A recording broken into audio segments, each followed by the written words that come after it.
Coucou. Les Vimana. Ça fait un petit moment que je l'ai pas fait. Les Vimana, l'incroyable technologie des dieux. Fabrice Bianchien. Chien. Ah ouais, j'étais pas loin. Bianchien. Et c'est très intéressant aussi. Ça fait un bail que je l'ai pas fait. La dernière fois, c'était une première équipe divine découvre la Terre. Je crois que genre, ça doit dater de plusieurs mois. Hein. Vous savez, j'ai tellement fait de vidéos, de trucs. Voilà. Donc là, ça sera les bases terrestres. Alors c'est pas très long, mais c'est très intéressant. Il y a plein de trucs à dire aussi que j'avais oublié. Les Vimana. Perle de la littérature hindoue, merveille culturelle et philosophique, le Mahabharata, dont on voit plusieurs millénaires en arrière, c'est-à-dire les engins volants, les Vimana, il y a plus de 10 000 ans. Hein. À l'apogée de la civilisation hindoue, l'une des civilisations les plus raffinées du monde antique. Ce texte sacré plonge le lecteur dans une fascinante et dramatique rencontre entre les hommes et les divinités. Dans ce livre, Fabrice Bianchin interprète le texte sacré d'une manière novatrice, posant une question essentielle. L'humanité a-t-elle été, dans le passé, l'objet d'une rencontre avec une race exogène, en clair, avec des extraterrestres? Bah pour moi, la question ne se pose même pas. Alors, je vais quand même rajouter que Fabrice Bianchin est passionné par l'origine des civilisations de la préhistoire. Fabrice Bianchin étudie les artefacts archéologiques les plus insolites. J'ai un livre comme ça, je ne sais plus où il est, mais enfin bon. Je ne sais pas si c'est le même auteur. En parallèle à ses recherches, sa curiosité l'a rapproché des mystères liés à notre conscience. Non. Alors, ça c'est intéressant aussi. Je peux le refaire aussi un jour. Vous me le dites en dessous, les artefacts impossibles d'histoire. Je peux le refaire, il y a peut-être des trucs que j'ai pas fait. Je m'en souviens plus. Ça peut être très intéressant. Je vais mettre là, de toute façon. En plus, ça se fait avec les couleurs du dessous. Hein. Voilà. C'est très intéressant aussi. Alors, c'est parti, vous me le dites en dessous. Si vous avez envie, je peux vous le faire. Vimana de Fabrice Bianchin, l'incroyable technologie des dieux. Et c'est parti. Et là, on parle des bases terrestres.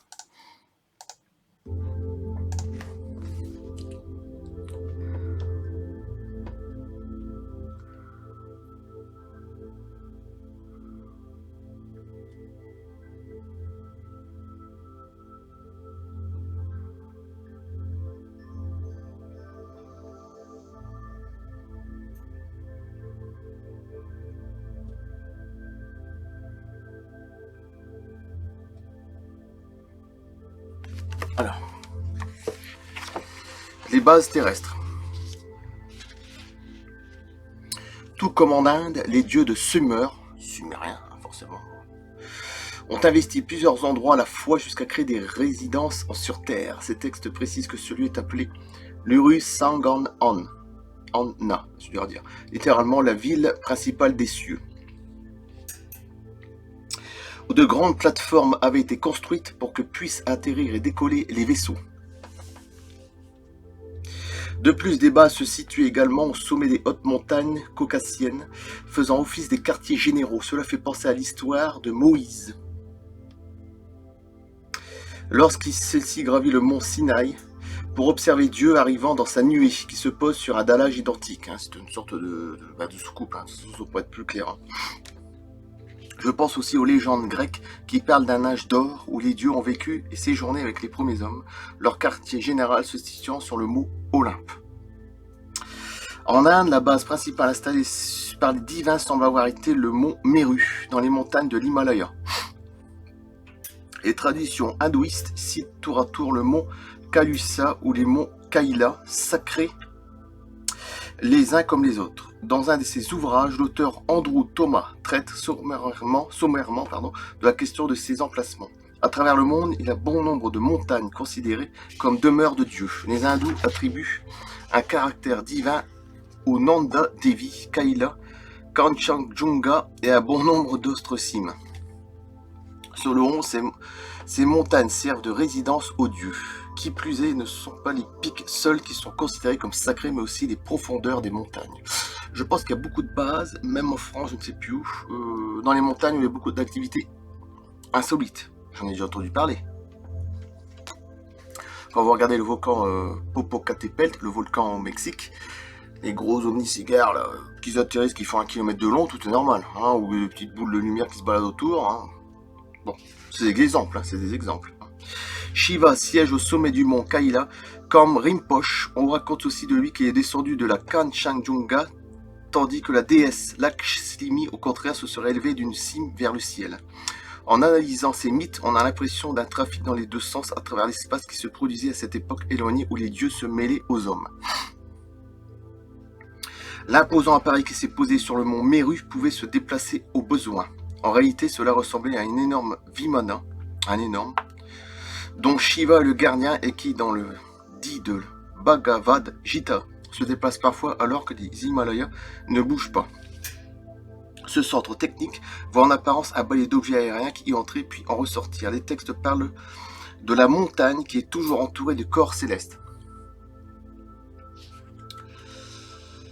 Dans le Ramayana, il est précisé que le chariot du soleil, conduit par le pilote Hanuman, s'appuie sur l'une des extrémités du mont Meru ou Sumeru, alors que les autres tournent tout autour. Actuellement, il est possible de voir la représentation de cette montagne mythique. Elle est taillée dans la roche dans la ville d'Ellora, dans le temple de Kailashanatha au VIe siècle. Ce tour d'horizon des installations divines ne laisse aucun doute sur les moyens employés pour venir explorer la Terre. Après un long voyage depuis Indraloka, les voilà arrivés à bon port, se positionnant à proximité de notre planète et construisant des bases terrestres dans un premier temps. Les étrangers prennent le temps de s'implanter et entament leur observation de la faune et la flore. À ce stade du récit, ils sont prêts à lancer la deuxième et dernière phase de leur mission, prendre contact avec la race humaine. Voilà. En même temps, je vais donner des indications. Si vous voulez que je vous lise ça, les artefacts impossibles de l'histoire de Sébastien Denis, c'est comme vous voulez. Il y a plein de choses à raconter dedans, beaucoup de choses. La prochaine fois, je vais vous balancer une autre vidéo. Et dans 4 jours, je vous balancerai une vidéo qui sera sur les reptiliens. Donc celle-là, voilà, je pense que je vais faire comme ça. Dans 4 jours. Dans 2 jours, ça va être autre chose. Et dans 4 jours, ça sera une autre. À la fin de la vidéo, j'ai dit que j'allais balancer les reptiliens, mais en fait, il faudra revenir en aérien. Il faudra pas faire attention à ce que je dis à la fin. Donc comme ça, les reptiliens avec les petits gris que j'avais fait la dernière fois, Patrick Dessau, avec des images aussi. Ça va être très intéressant. Dans 4 jours, pas avant. Dans 2 jours, ça sera une autre. Et dans 4 jours, ça sera les reptiliens. Voilà. Je coupe là. Merci. À bientôt. Dans 2 jours. Comme toujours. Je coupe. Merci. Dites-le moi pour les artefacts impossibles de l'histoire. Si vous voulez que je vous fasse des vidéos, je peux le faire. Il y a beaucoup de choses à dire. Je vous le dis, j'ai énormément de livres, je vais refaire des recherches et j'ai encore beaucoup de trucs à dire. J'étais loin d'imaginer qu'il y avait encore pour des mois et des mois. Je coupe, merci. Tout au moins jusqu'à la rentrée de 2020, à septembre. A plus.